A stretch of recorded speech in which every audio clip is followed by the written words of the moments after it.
নমস্কাৰ, এটা গুৰুত্বপূৰ্ণ খবৰ সৈতে ষ্টুডিঅ'ত মই সাজিদ আপুনি চাবলৈ আৰম্ভ কৰিছে ইনসাইট ইণ্ডিয়া। পবিত্ৰ ৰমজান মাহ চলি আছে আৰু পবিত্ৰ ৰমজান মাহতে সংঘটিত হৈছে এটা ভয়ংকৰ ঘটনা। দবকাৰ এটা প্ৰান্তত পবিত্ৰ ৰমজান মাহতে সংঘটিত হৈছে এই ভয়ংকৰ ঘটনা।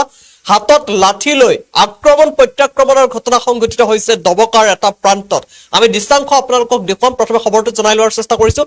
নজৰুল ইছলামৰ নেতৃত্বত 10জনীয়া এটা দলে ৰফিকুল ইছলামৰ ঘৰত প্ৰৱেশ কৰি হাতে হাতে লাঠি লৈ ভয়ংকৰ আক্ৰমণৰ ঘটনা সংঘটিত কৰিছে। আমি প্ৰথমে বাতৰিটো লৈ অহাৰ চেষ্টা কৰিছো। এই মুহূৰ্তত পবিত্ৰ ৰমজান মাহতে ভয়ংকৰ ঘটনা, হাতে হাতে লাঠি লৈ আক্ৰমণ প্ৰত্যাক্ৰমণ জনাই গৈছে। এই মুহূৰ্তৰ খবৰ, ৰমজান মাহত দবকাৰ মুৰাজাৰ পশ্চিম চামৰালীত ভয়ংকৰ মাৰপিটৰ ঘটনা সংঘটিত হৈছে। হাতে হাতে লাঠি লৈ আক্ৰমণ আৰু প্ৰত্যাক্ৰমণ।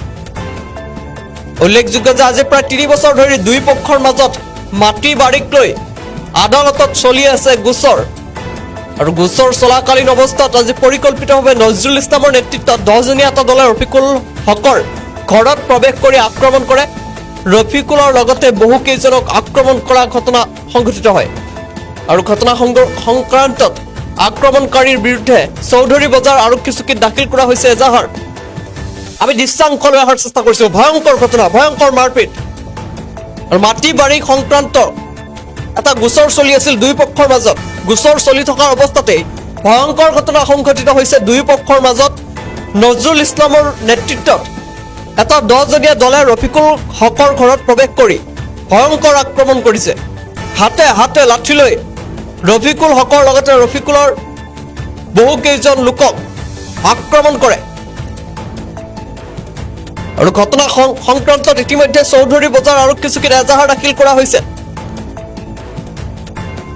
হাতে হাতে লাঠি লৈ ইটোৱে সিটোক আক্ৰমণ আৰু প্ৰত্যাক্ৰমণ কৰিছে। প্ৰায় 3 বছৰ ধৰি এই সংক্ৰান্তত মাটি বাৰী সংক্ৰান্তত দুই পক্ষৰ মাজত আদালতত গোচৰ চলি আছে। বৰ্তমানে গোচৰ চলি আছে, তাৰ মাজতে আজি ভয়ংকৰ ঘটনা সংঘটিত হৈছে। ভয়ংকৰ মাৰপিট, হাতে হাতে লাঠি লৈ আক্ৰমণ কৰা হৈছে।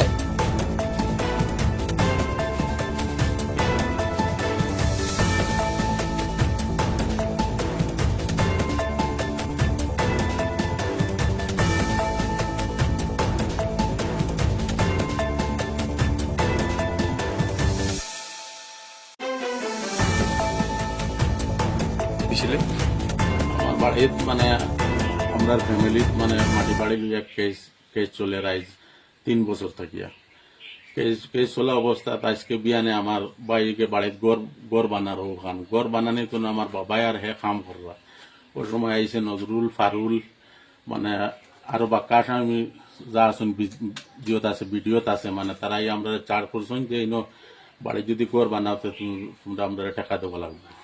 ও আমরা কইছি তোমরা রেখে লাগে টাকা দিতাম। এখন মাটির কেস চলের বর্তমানে যদি মাটি তোমরা পাইলা হতে ঘর বাড়ি সারা তোমরা দিয়া যাইমু কি, আর যদি আমরা পাইতে তো আমরা পাইমু আমরা মাটিতে আমরা ঘর বানাইয়া।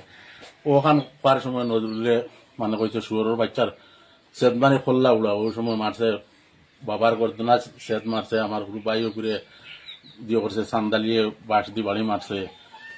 সান্দালি ফারুল ফখরুল ইয়াহিয়া ইসলাম উদ্দিন তারা সারা